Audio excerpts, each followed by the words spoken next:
Un omaggio a Gilda Mignonette, ma soprattutto è un omaggio ai tanti uomini e donne che all'inizio del Novecento cercarono fortuna in America.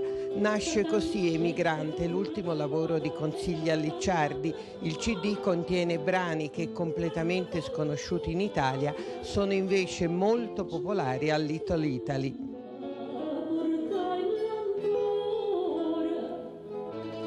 Il viaggio musicale che Consiglia Licciardi, per molti erede naturale della Mignonette, propone con Emigrante è il frutto di una ricerca attenta del repertorio classico napoletano, resa possibile anche dalla collaborazione di Antonio Sciotti, autore di saggi sulla canzone napoletana e in particolare su Gilda Mignonette. Quasi l'accostamento con la Mignonette è notevole, cioè, sembra proprio l'erede naturale della Mignonette, quindi era giusto che Consiglia Licciardi potesse rappresentare questo personaggio discograficamente oggi nel 2012.